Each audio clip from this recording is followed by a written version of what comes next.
Добар ден, почитувани, добре дојдовте во најновата Телма амбуланта. Денешното издание го реализираме во соработка со клиничката болница Аџи Бадем Систина.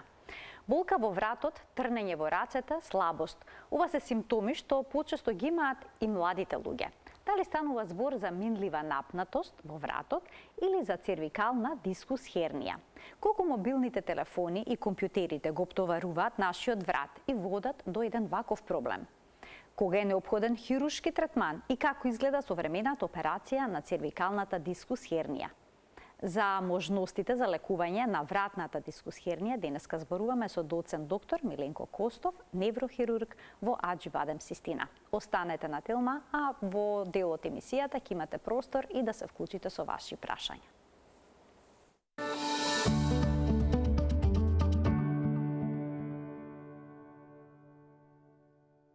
За третманот на дискус хернијата на вратот во денешната Телма амбуланта зборуваме со доцент доктор Миленко Костов, неврохирург во Аџи Бадем Систина. Докторе, добре ни дојдовте повторно во Телма амбуланта и добар ден. Добар ден и добро ме најдов. Драго ми е што сум тука пак. Многу луѓе живеат со болка во вратот и обично сметаат дека тој проблем им е резултат на старењето или пак затоа што лошо спиеле во текот на ноќта. Но можно е да се работи понекогаш и за дискус хернија во вратот. Па каква болест е тоа? Цервикалната дискус хернија е современа болест, која што е последица на процес на забрзана дегенерација и старење на вратниот дел од дрбетот. Вратниот дел од дрбетот е составен од 7 пршлени, меѓу кои што има едни меки раскавични перничиња кои што ги викаме дискуси, и доколку не ги третираме, не ги чуваме адекватно и соодветно како што треба, а се помалку од нас го правиме тоа. Многу е забрзано нивното старење и доаѓа до нивно излагување надвор од предвидениот простор кај што треба да бидат, и со тоа може да притиснат на нервот за раката или пак во полоша варијанти на самиот трбетен мозок. Кои пршлени обично страдаат кога зборуваме за делот од трбетот, кој што се однесува на вратот? Најупотребуваните, односно долната група, четвртиот, петиот и шестиот пршлен, односно перничињата кои што се меѓу 4, 5, 5 и 6 и 6 и 7 вратен пршлен, дискусите. Таа група на дискуси ни користи за ротација на главата во сите правци, за наведнување нанапред, погледнување нагоре, а низ нив, во нивниот заден дел, поминуваат и две главни артерии кои што го хранат задниот дел на мозокот, така да често пати симптоматологијата може да биде пропратена освен со болка, непријатност, крцкање, некогаш со вртоглавици, зуење во ушите, тинитус, така да може да биде прилично така различна симптоматологија, а да биде ист проблем, дегенерација на вратен дискус. Споменавте веќе симптоми, веќе се задржиме малку на тоа. Како да се направи разлика помеѓу обична болка поради мускулна напрегнатост на мускулите и болка која што е последица на притиснат нерв? Главната разлика која што секој од нас може да утврди е притисок со рака, со прст на болното место. Доколку болката се зголемува интензитетот нејзин, тоа е мускулна болка. И тоа е помалку лоша варијанта, не подобра, помалку лоша варијанта.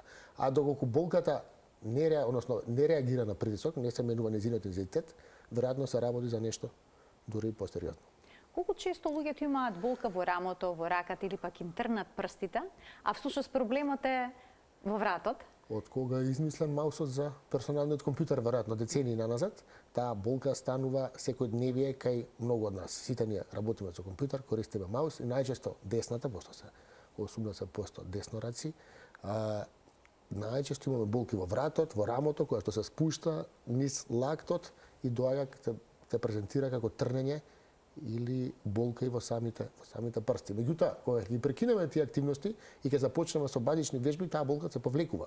Тоа значи дека сепак се работи само за моментална лоша положба, односно држење на раката и рамото. А дискус хернијата може да создаде ваква болка? Може, меѓутоа таа болка тогаш е поинтензивна навечер, пред легнување, кога телото е уморно, не ни дозволува некогаш да спиеме во текот на ноќта ради болките, не може да се наместиме никако, а понекогаш во најсериозните, да речам, опции, дискус хернијата притиска и на рбетниот мозок, па добиваме дури некогаш проблеми со движење на рацете и проблеми со одот. Тоа се веќе најтешки клинички случаи. Може ли да се јави слабост во дланката, да испаѓаат предмети од раката? Може, не е ретко, а исто така може да се јави и слабење на мускулите на раката, на внатрешната страна и надврешната страна на дланката, и тоа е веќе сериозен знак за кој што мислам дека треба да се оди веднаш на невролог или дури на неврохирург за консултација. А како изгледа болката? Дали е тапа, остра, дали како струја можеби? Болката е упорна, досадна, го менува интензитетот, меѓутоа е присутна константно. Некогаш има трнење и како вибрација, односно струја, како да проаѓа низ дланки, односно вибрацијата низ дланките, и тоа се веќе симптоми кои ако не се смират брзо, веднаш по земање на аналгетик, заслужуваат лекарска консултација. Така, лекарска проценка. Сега се почесто се јавуваат проблеми со вратот, на што се должи тоа? Дали некоја момент на оптовареност на вратот може да доведе до дискус хернија или пак лошото држење на телото? Многу од нас ме подгрбавени. Па тоа е современ начин на живот, што не значи секогаш дека е добро. Човечкиот трбет не е доволно еволуиран за да поминуваме толку време во седење. Така да седејки ние префрламе на самиот трбетник целата се, да речам, тежина се распоредува лошо, а паравертебралната мускулатура недоволно е зајакната. Така да доаѓа до подгрбавување, а најслаб сегмент, пошто е најмобилен, е вратниот трбет. Така да често ќе видите луѓе наведнати над компјутер кои што работат, луѓе кои што користат интензивно мобилен телефон, физичката активност за жал и во училиштата не е веќе на оно ниво кое што било порано. Се помалку гледате деца кои спортуваат надвор, се повеќе како користат мобилен телефон или имат некаква друга активност што не е поврзана со надвор, со спорт, така да проблемите почнуваат од најрана детска возраст, а веќе во петата негде деценија, шестата, каде што треба да сте на пикот на вашата работна способност и креативност, знаат да станат и оневозможувачки фактори во секојдневното функционирање. Значи возраст исто така е еден од ризик факторите. Па да, дегенерацијата е процес кој што е поврзан со возраста, меѓутоа на овој начин ние забрзуваме па добиваме работно способни луѓе со болки во вратниот трбет како да се многу повозрасни. Односно рбето старее побрзо биолошки отколку самиот човек. Споменавте дека користењето на мобилните телефони и на компјутерите е сериозна закана за здравјето на вратот, бидејќи кога е наведната главата, тежината во вратот е поголема. Поголема, да. Оптоварувањето е поголемо. Оптоварувањето е поголемо, мускулите се недоволно силни да го држат вратот надолу. Сите ние знаеме кога ќе се заскроламе на телефон, тој скролнек или текстнек, така и се вика модерно медицински, знаеме какви се болките и кога нагло ќе се исправите, дури често чувствуваме вртоглавица.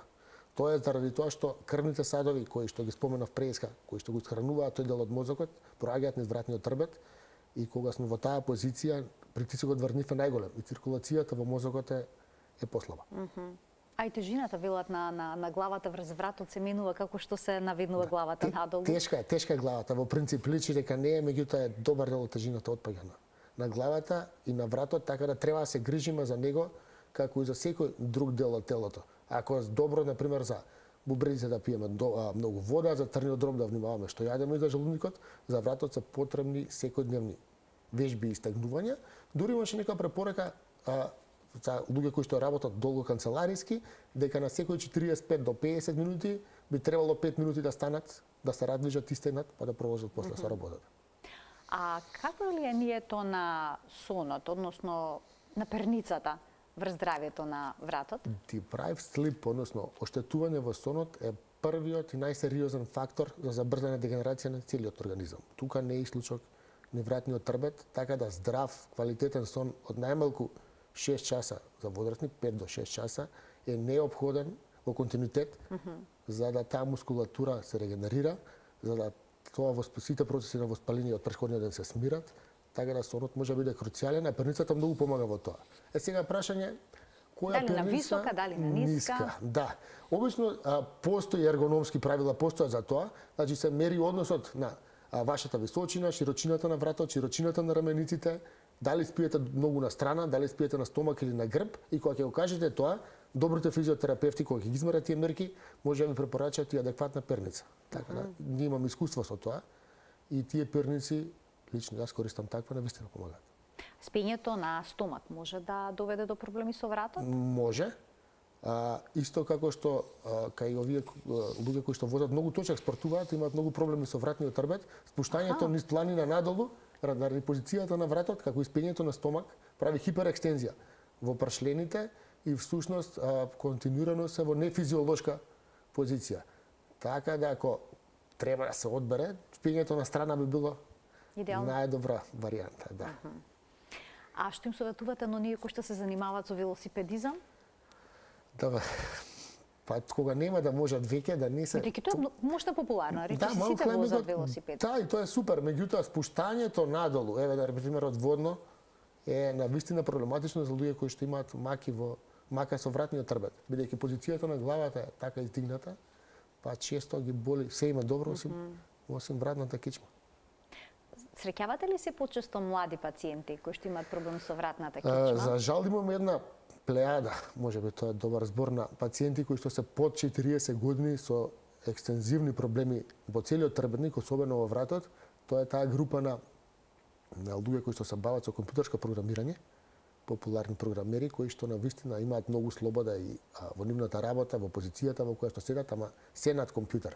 Така да многу често во амбуланта на преглед доаѓаат луѓе кои се бават со таа професија. Тоа е нешто што порано цел ден пред компјутер. Па да, многу часови поминуваат пред компјутер. Тоа е цела една нова група и цела една нова генерација на млади луѓе кои што се потенцијални пациенти, кои што ги советуваме за поголема физичка активност, да водат грижа што повеќе за нивната кичма, особено та вратниот дел. Меѓутоа некои од нив веќе во порана возраст стануваат да жали кандидати за оперативно лекување. Ето тоа е интересно за издвојување вака, што порано не било познато. Така. Они кои што имаат проблеми со вратот, ќе поидат на лекар да направат некаква анализа, проценка на нивната состојба. Дали е доволен мануелен преглед, разговор со пациентот за да се постави дијагноза или пак има потреба од снимка?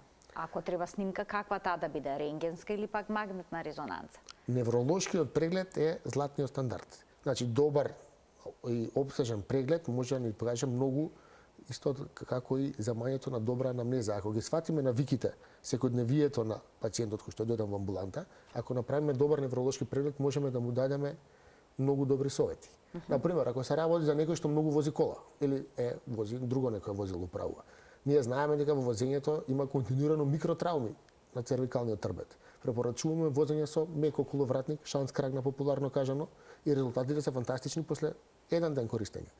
А ако е некој кој што работи многу на компјутер, им даваме, кажуваме какви вежби треба да се спроведат, не е доволно една физикална терапија во годината, туку треба да се смени начинот на живот, односно мониторот да биде повисоко, погледот да завршува во долната третина од мониторот, има правила хигиена на цервикалната кичма. Така да добриот преглед е круцијален, заедно со земањето на анамнеза, а потоа се одлучуваме за снимки.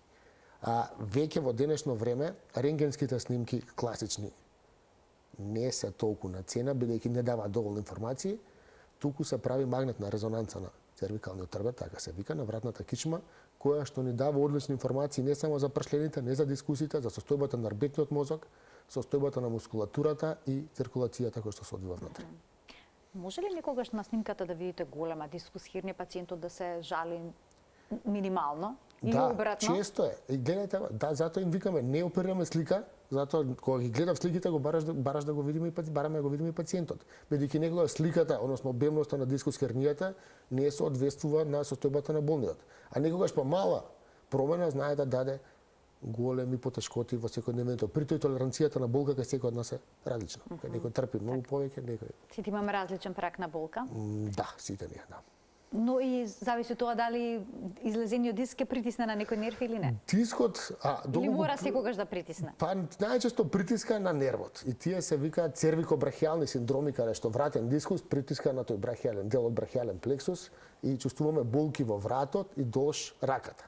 Тука многу често помагаат добри совети, промена на начинот на живот, физикална терапија и така натаму. Меѓутоа, доколку вратниот диск не отиде на лево или на десно да притисне нервот за левата или десната рака, туку отиде кон средината и притисне на рбетниот мозок, тој може многу да страда. Што значи тоа?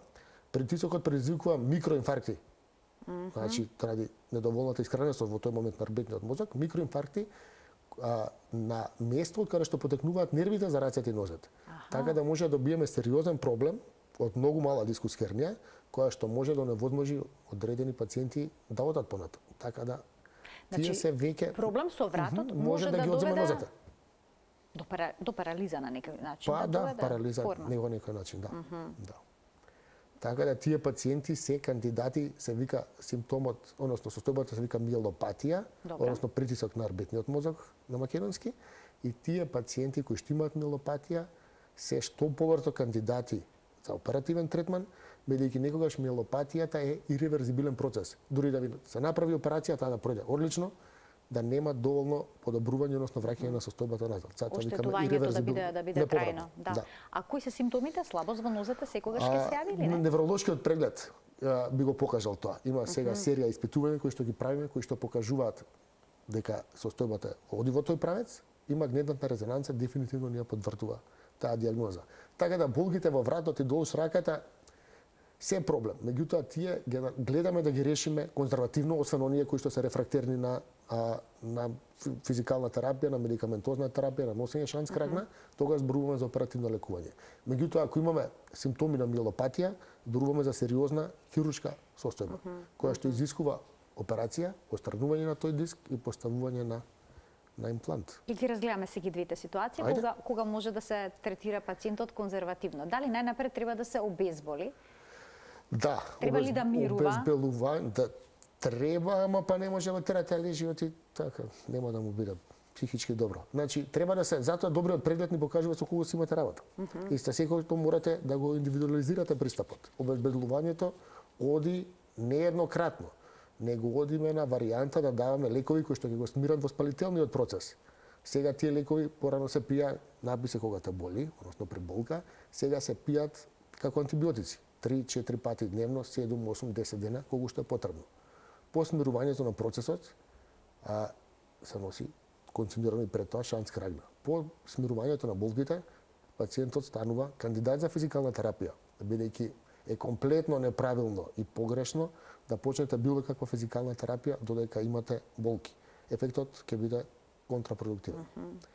Ние дури се слагаме понекогаш и со условна алтернативна, не е тоа алтернативна, меѓутоа кај нас се сметат алтернативна медицина, некогаш и акупунктурата многу помогнува во обезболувањето, зборам, кога вие што имаат проблеми во рамото и раката. А што е со она, некои пациенти самите го крцкаат вратот? Така е, пршленот излегува злобот и ја забрзувате дегенерацијата, дава релиф, односно олеснување во моментот, меѓутоа така се забрзува процесот на дегенерација. Исто важи за прстите, за рамениците и тоа е факт. Меѓутоа сите го правиме. Да. А кај местачи кога одат?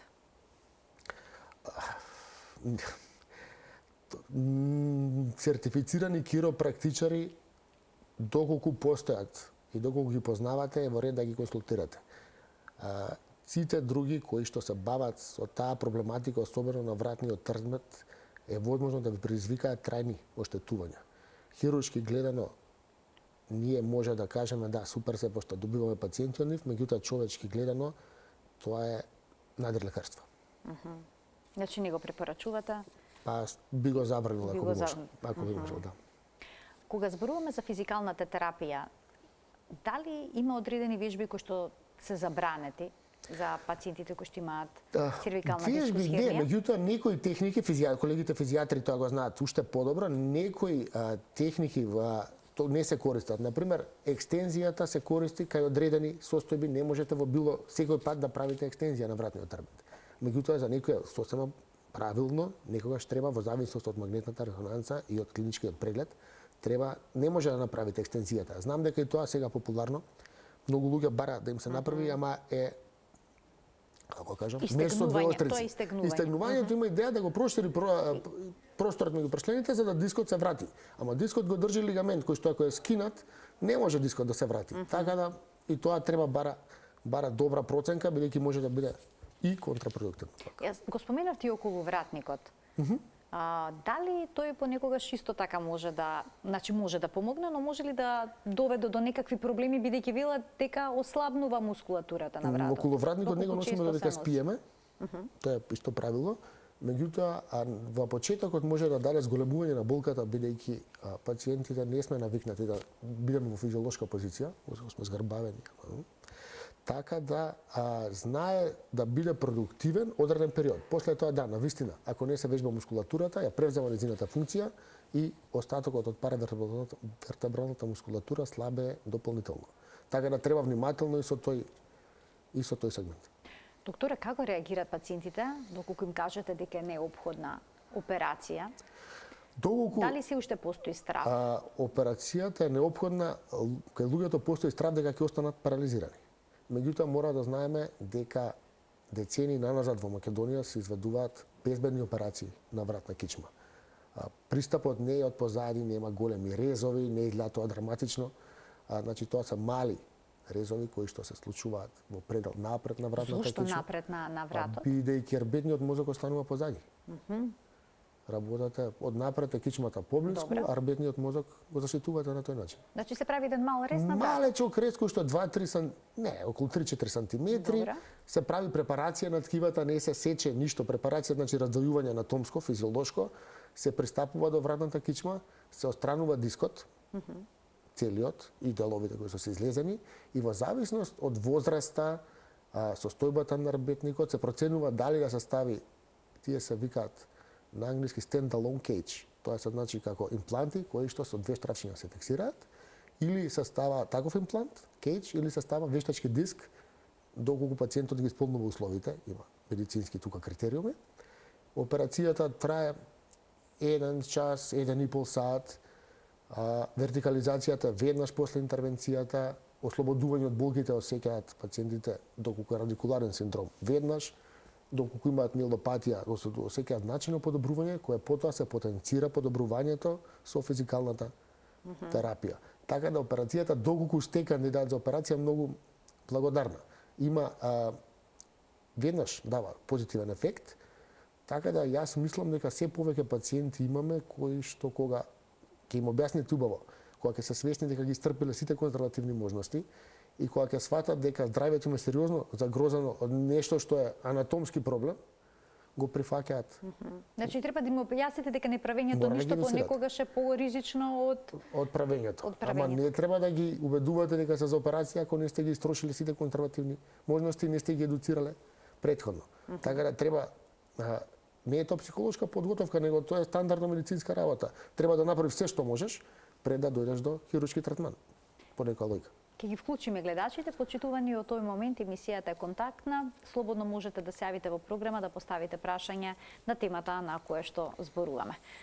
Ке имаат ли пациентите лузна на вратот? Претпоставам дека и тоа естетскиот момент ги интересира. Во Бориво во кој што го наведнуваме вратот, не свири на аеродром, рентгенот не ја препознава, се работи високо квалитетни се тие веќе плегури, не содржат железо, нема титаниумски, само штрафчиња две мали од 13 мм и во принцип не го невозможува вртењето на вратот, а ја дозволува да се исчезне болката. Тоа не мора дури да биде, имаме луѓе со повеќе дискусии, дури до 3-4 нивоа може да се заменат да се стават.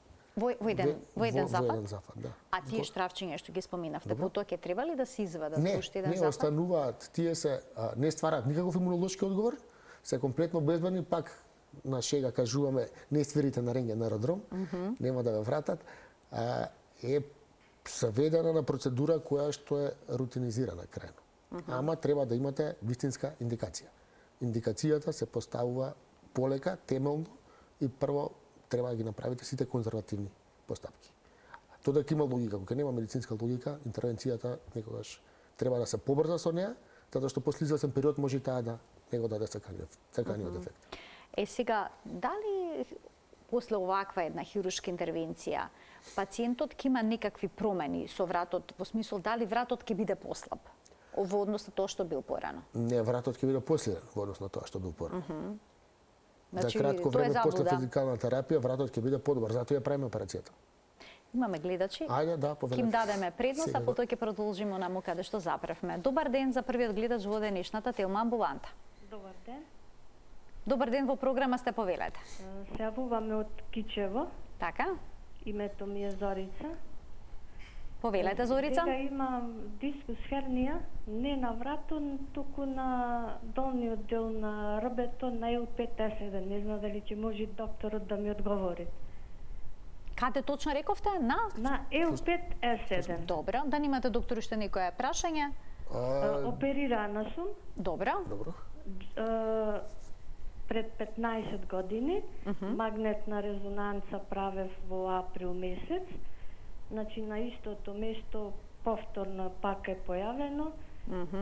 Бев на неурохирург, во Охрид, ми рекоа дека втора операција е ризична.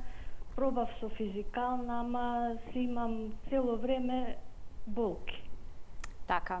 И сега вашата дилема што може да се направи понатаму, ова е едно убаво прашање кој што пате ми беше предвидено во денешната телма амбуланта, што е со рецидивите. Ви благодарам за вклучувањето, докторе, што можете да советувате? Вака, сега рецидивни дискус херни, да, вистина се појавуваат во долниот сегмент на ребетникот, бидејќи кога се изведува иницијалната операција, не го вадите целиот дискус, туку само фрагментираниот дел кој што го притиска нервот. Така да е возможно да има повторно рецидив. Треба, ја поканувам да дојде нареден вторник гледачката Зорица, мислам, Зорица, така рече господјата, да. Ја канам да дојде во вторник, кај мене во амбуланта, ќе биде прегледана бесплатно секако и ќе дадеме мислење дали треба повторно да се оперира. Бидејќи рецидивите неретко се јавуваат кај овие дискусхерни, зборуваме лумбосакрални, и се работат во слабинскиот дел. Во слабинскиот дел, Добра. да. И се работат повтор пат, да. Може да се направи втор пат? Да, со тоа што ние користиме неуромониторинг во таа интервенција, односно континуирано, тоа е како ЕМГ, електромиелографија на нервот, континуирано знаеме каде е нервот и внимаваме да него внимаваме да него оштетиме.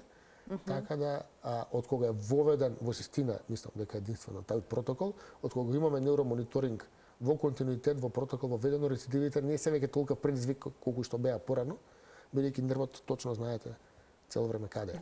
Каде е, така. Да. Така, тоа е голема предност за време на запад. Додека кај вратните дискус херни, рецидивите се речиси невозможни, бидејќи се отстранува целиот дискус, целото меко ткиво, ршкавично, и се става вештачки имплант. Се става вештачки Тоа е имплант. разликата, да кажам. Да. Те го вклучиме и следниот гледач. Добар ден. Добар ден, поздрав до вас и до докторот. Ви благодарам. Хвала ви.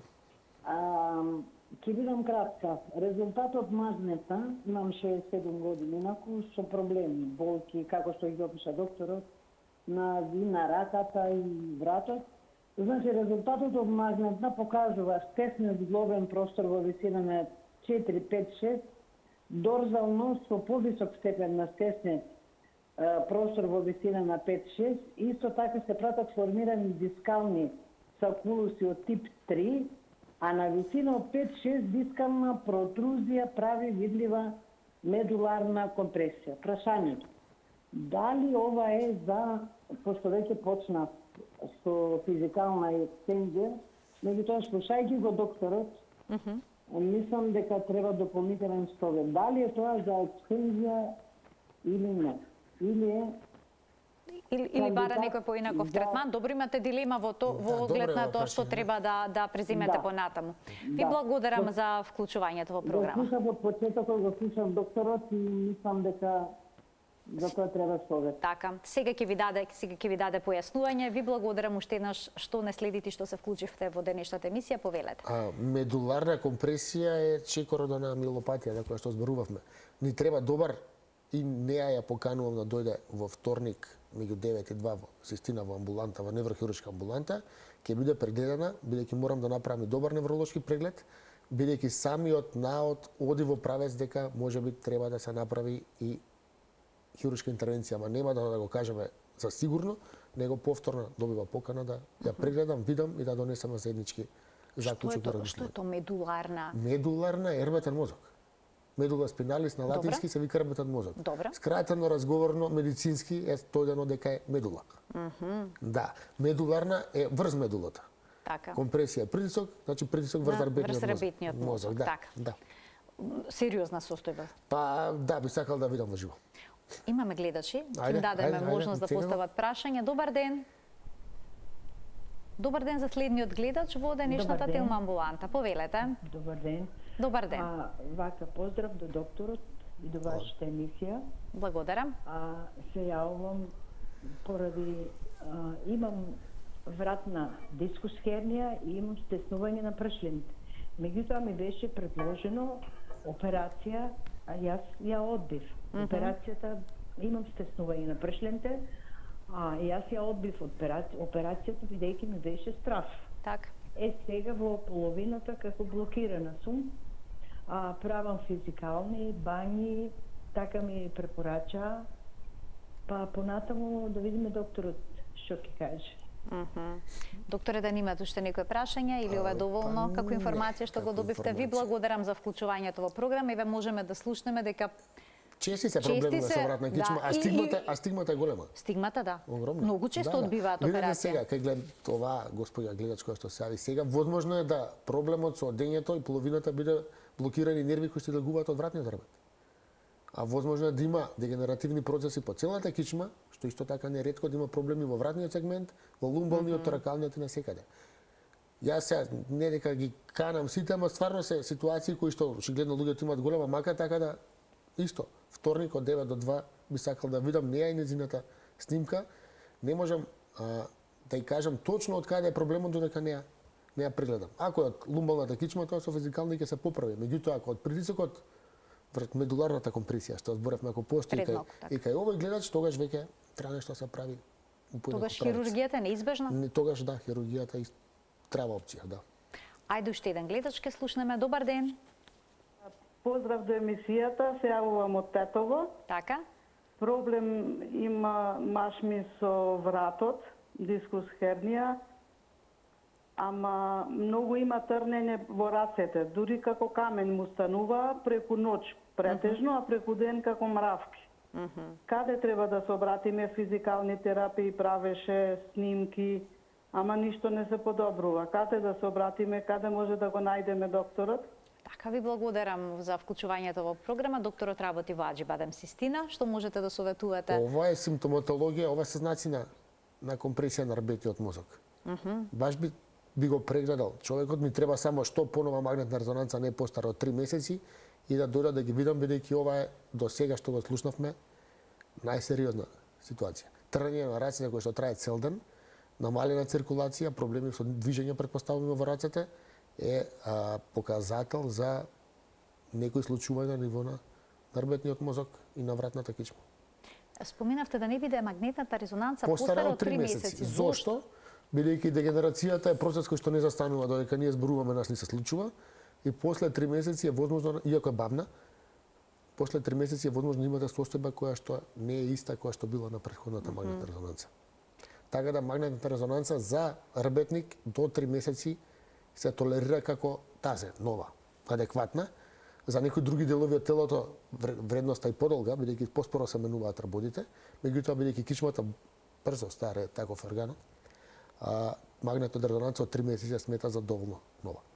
Кај оние пациенти кај кои што хирургијата е вистинското решение, важна ли е нивната возраст? Има ли некоја граница долна, но и горна? Па, сме имале пациенти кои што се студенти, 20 на години, сме имали пациенти кои што се 80 на години. За жал, границата се повеќе се приближува кон надолу. Да. Така да... За да се направи операција кај повозрасен пациент од овој тип, како што пишавте, важна ли е неговата целокупна здравствена состојба? Што ако е пациентот диабетичар или пак има некакви кардиоваскуларни заболувања? Имаат 70 години и повеќе се здрави. Имаат срцеви проблеми кои што се решени со таблети, имаат диабет кои што ако го имаат го контролираат, се движат, значи тие се луѓе кои што доживеале подлабока старост 75-80 години, бидејќи внимавале на себе. Често имаме помалку проблеми со нив, анестезиолошки гледано, отколку со луѓе кои што се во работоспособни, 4-та, 5-та, 6-та децина, тоа е интересно, да. Бидејќи не се свесни дека имаат проблеми или не одат. Бидејќи не внимаваат на себе, а да доживееш 80 години мора патиш на себе. Иначе би сакал овој гледач последната што се јави за сопругот, гледачката Тетово, би ги замолил да дојдат во вторникот и треба да се погледне, да. Значи трнењето на рацете веќе сериозен симптом дека се случува компресивен синдром на медулата. Кога станува збор за хируршката интервенција, колку е важна психолошката подготвеност на пациентот за успешноста на како и за било која хируршка интервенција, еве во неурохирургија, мора да имате добра релација со пациентот, мора да ви верува. Значи, мора да биде свесен дека сте направиле се за него, дека се сите опции завршени претходно и дека хирургијата е единствена наредна опција.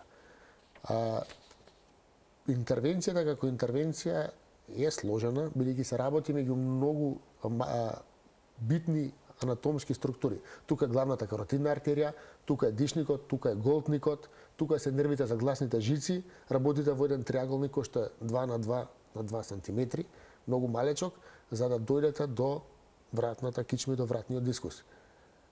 Тоа се интервенции по протокол, нема што размислувате, тоа е смислено и се зависи од искуството и од learning curve, односно од кривата на учење на самиот хирург.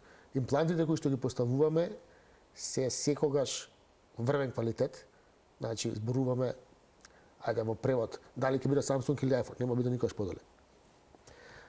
Тие се врвни импланти кои што никогаш телото, мислам да јас во моите нашите искуства не ги отфрла, не ги имунолошки не одговара на нив, доколку интервенцијата се спроведе адекватно е минимален ризикот од инфекции, зборуваме за кратки хоспитализации, 3-4 дена, и зборуваме за враќање на работни активности по 4 до 6 недели.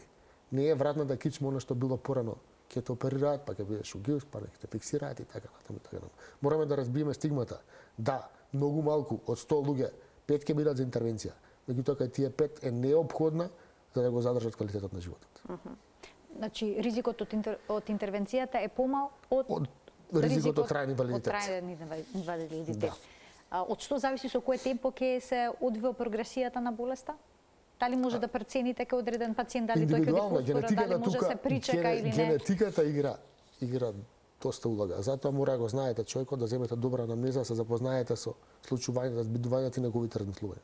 Не е само со медицинскиот дел преглед и магнетна резонанца. Зафатот се одвива под општа анестезија? Зафатот се одвива под општа анестезија, се одвива се обавува со микроскоп. Значи сето е тоа магнифицирано зголемено поле многукратно.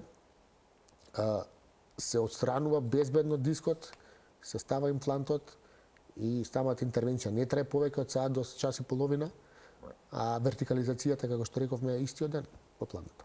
Сега има специјални пакети за вратна дискус хернија. Да. Аџибадем систина. Да, бидејќи размислувавме за ова што го зборував и претходно, значи дека постои таа стигма околу таа интервенција. Нашата идеја е тука да луѓето дојдат на преглед и да оние 5 од 100 ги препознаеме и да им овозможиме што побрзо враќање на квалитетот на живот на кој што се навикнати и тоа да го направат што побрзо, а современо по протокол кој што е up to date комплетно. Што им се препорачува на пациентите после операцијата? На каков душек да спијат, каква пирница да користат? Им се препорачува добар физијатар прво. Добра добра физикална терапија. Добра. И пак, иако постојат ергономски правила, однос глава, должина на врат, ширина на раменици, сепак тоа е како со вина. Ако некому оди црвено вино, односно висока перница, а некому бело вино со истото јадење, односно ниска перница, оставува на индивидуален избор на тој што бира. Така, бидејќи не е едноставно некој што не може да спие на висока перница. Перница да го тераш да спие висока според мерките што си ги земал. Така го оставам изборот да биде на самиот пациент. Нека ги проба 3-4 различни, па ќе си каже сам. Јапонците користат само некои додатоци под вратот. Ама спијат од 2 години на такви, не знам за друго. Тешко и тоа да културата на живење поинаква.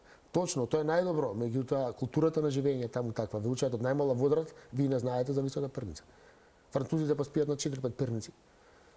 Па и таму е таква културата на живење, па исто нема толку проблем, пошто се грижат за себе, има доволно физички активности, внимаваат на своето тело, така да таа ментална хигиена исто така круцијална. Дали потоа препорачувате некакви вежби за заекнување на вратната мускулатура? Тоа го научивме од нордиските земји, например, кога во Финска база овие процедури имав неколку месечен престој, значи препорачува пешачење, хајкинг со стапови. Добра. Така да не постои кај нив пешачење без стапови или качување по планина без стапови за пешачење. Зошто? Бидејќи вратната мускулатура најдобро се појачува надвор, се засилува, пешачејќи со стапови. Така да хајкинг со стапови е нешто што е најдобра вежба за вратниот трбет, ја забавува дегенерацијата, ја подобрува симптоматологијата и е многу добро за мозокот, бидејќи ја подобрува циркулацијата во вратниот сегмент, а со тоа и работата на мозокот. Добра превенција од деменција, добра превенција за учење и напредување, така да надворешна outdoor activity со тие стапови за пешачење, надворешна активност, како да кажам, пешачење во природа, е нешто што може секој речиси да го направи и со тоа да се помогне однапред.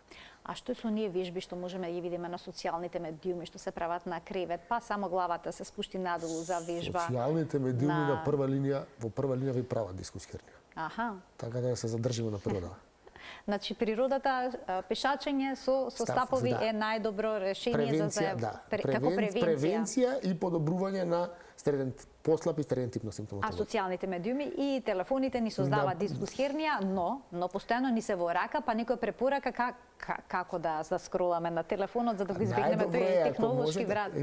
Имаше рилсеви за тоа. Например, ако сте легнати, па ако скролате, така и го вежбате вратот, ама постои опасност да ви удари телефонот по нос ако заспиете, така да во принцип е најдобро да имате некаква стабилна позиција во која што го држите вратот, а да го движите со раце, а не да го движите вратот. Така ги вежбате рацете, ке скролате вие колку што можете, вратот нема да страда. Ако има некаква почетна дискус хернија со заекнување на мускулатурата на вратот, се компензира таа состојба апсолутно. Затоа ви реков, од 100 луѓе со проблем, 5 ќе бидат хирургија.